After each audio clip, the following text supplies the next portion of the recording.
Elijah Muhammad could stop the whole thing tomorrow just by raising his hand. Really, he could.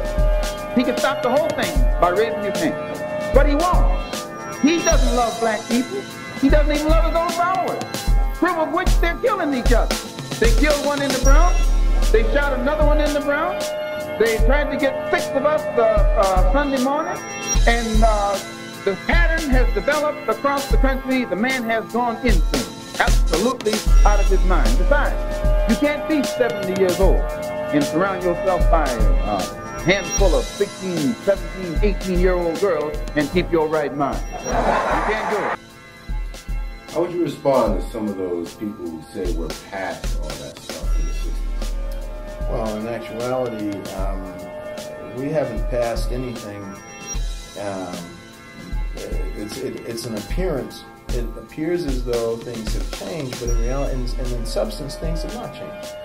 In appearance, things have changed. You know, we have black and white people living together. We have a black president. Black people can live in just about any neighborhood they want. They go to just about any college that they want. They give them preferential treatment in athletics and a lot of other areas. These things all give the appearance that we're past what we were struggling for. But that's only to a person who's confused about what we were struggling for to begin with. What we were struggling for to begin with, and what Malcolm said, self-determination, was actually control over our lives and our destiny. It was not for an opportunity to have, more peanuts in your pile or more toys in your toy box. You can have all the toys in your toy box you want, but I mean, look at so many black people who had a lot of toys in their toy box and they offended someone who's in power and all of their toys were taken away. And you take, for example, someone like Michael Jackson, who they tried for years to take his toys away because he offended someone. They didn't get to take his toys away, so they just killed him. So, I mean, this is the history of killing our people when we displease them, goes all the way back to the beginning. It's a part of the continuation of the Willie Lynch phenomenon. So there's nothing we can say in terms of these more toys as being any substantive change or improvement. The improvement that we should have had, okay, that Malcolm understood, that Martin didn't understand to begin with, but he began to understand, and as soon as he did understand it, they killed him too, is this matter of self-determination, control.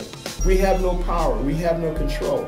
You have black people in office, but they don't work for you. They work for the people who write their paychecks, who are usually big corporations. You have a black man in the White House. He does not work for black people. He doesn't even work for the white people. He doesn't work for American people at all. He works for the corporations that pay those Wall Street bankers that pay his paycheck and have promised him whatever they promised him. And this is the reality of the scenario. So to say that things have changed, nothing has changed except today more black people are in prison. Today, more black people are killed by police randomly and wantonly. Today, a lot more black people have toys. But, they don't use those toys to benefit the rest of the black people. So you have just as many black people living in the hood, right, who have nothing, right, as you did before.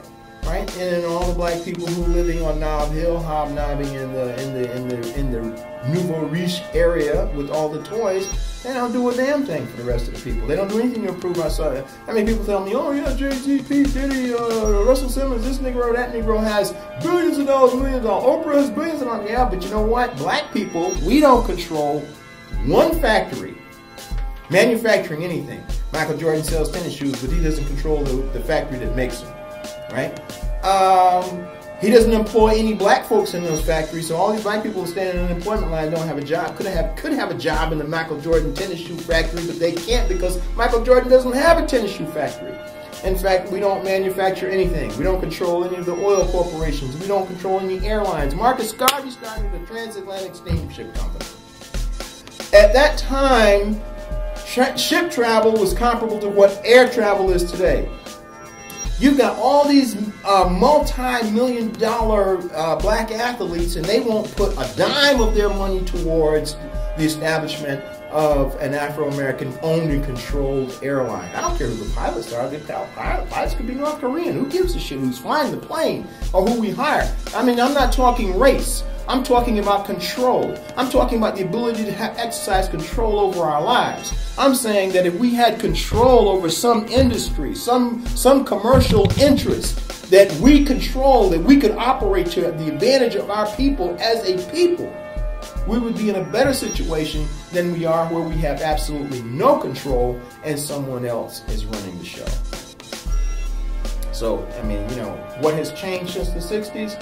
Nothing has changed since the 60s except the illusion, right? You have a prettier picture within the matrix. That's what you have that we didn't have in the 60s, right? And I'm not interested in the matrix picture. If you like the matrix picture, maybe you're like the guy who said he knows that the steak is an illusion, but he'd rather have the illusion of the steak than the nasty tasting gruel that he had to eat on the ship that they were on. But I mean, in reality, you know, I mean, I'm not big on illusions. I don't want to be deceived. I don't like being deceived, and I think that the basis for this deception that has been imposed upon us is the grounds for the reparations that I'm talking about. This is the basis of the fraud, and the fraud is the grounds for the suit for reparations. Hey, you lied to me, and now you owe me.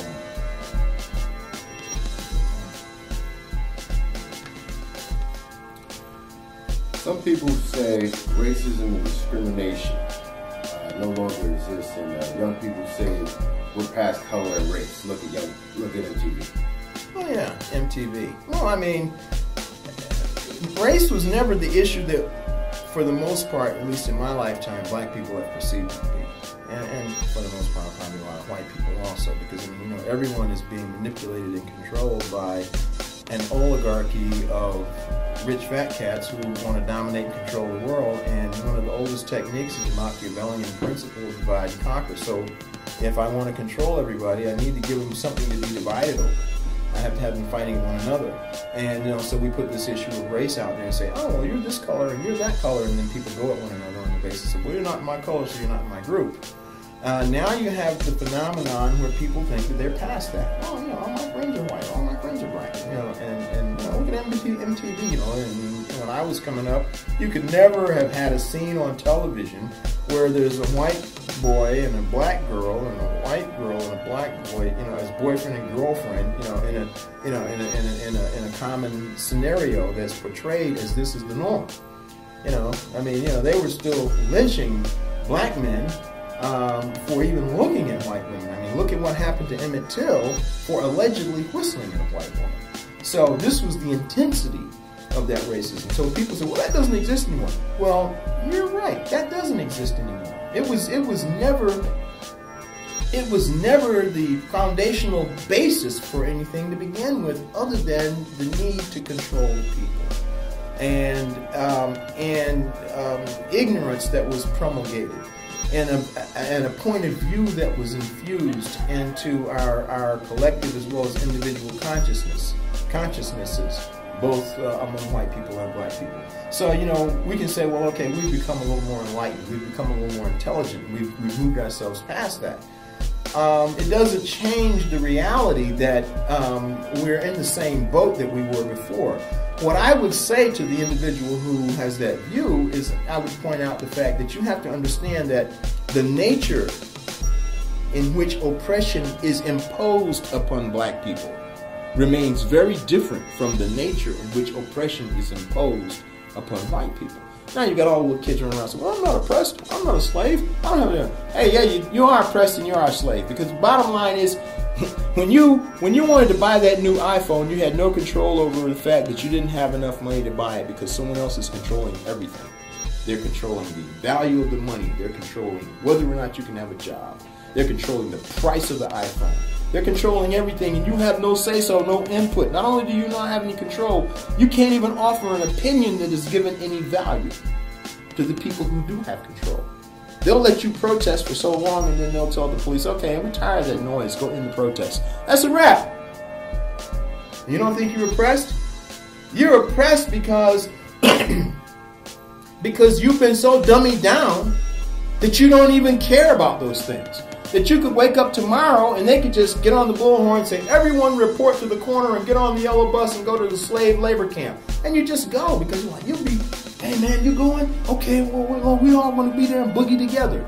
I mean, you're completely out of touch with control over your lives. You've been conditioned like you condition a dog, right? You send a dog to dog school to learn how to do what you tell him. Say, all right, sit down. Sits down. All right, stand up. Go fetch. Go eat. I'm going to take you for a walk to shit. I mean, whatever.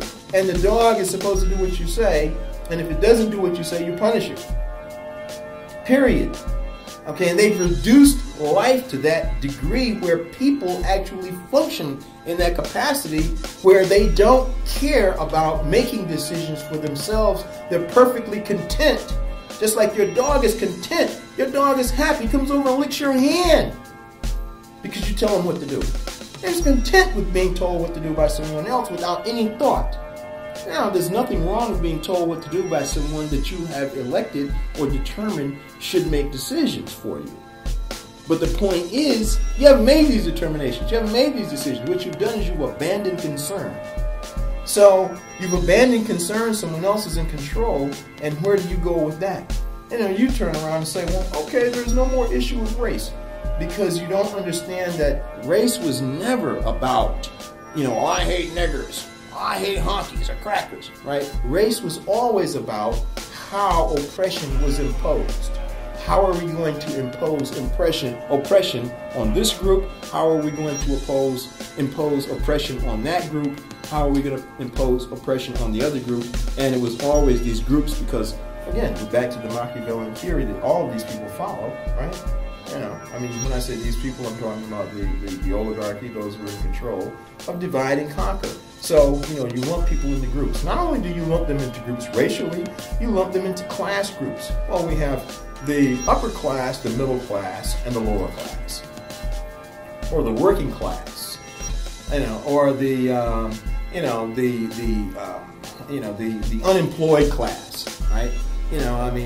Back in the late 69, when Eldridge Cleaver wrote The Ideology of the Black Panther Party, he identified what he called the lumpen was an unemployable class. Not only are they unemployed, but they're unemployable. And it just so happens that, and these are realities, that the vast majority of the people who are in the unemployable class happen to be slave descendants, African slave descendants. Black people, African Americans, whatever you want to call yourself. In terms of your ethnicity and your heritage. This is what what the vast majority. And how does that happen? That happens through systematization. Okay, back in the late 60s, 1968, Omnibus Crime Controls and Safe Streets Act, was a congressional act to pass a series of laws, right? And they were self-promulgating as to where one law would precipitate the necessity for a follow-on law that was all geared towards, right, disenfranchisement of black men by ensuring that we would set up all these little phony-ass laws to make felonies out of all kinds of little things that were, nonsensical, as a basis to stamp every black man you possibly can with a felony. Why? Because now he's disenfranchised. What does that mean? That means now he can't vote, right? He can't get public assistance. He can't get a job. He has this stigma. He can't get housing. Nowadays, just to get an apartment, they want to do a background check. So, the reality is, that was specifically directed at black people. That's the basis of racism. Not whether Joe, your friend, hates black people, or Billy, your friend, has a black girlfriend, or you have a white girlfriend. This is not what racism was about. Racism was about the system and the law. Again, it gets back to the whole discussion in ISIS. How has the law been used on black people? I can talk about how the law has been used on white people too. But my message is to black people. Why? Well, I'm black. What else do you expect? The only thing that I regret in all of this is that two black groups have to fight and kill each other off.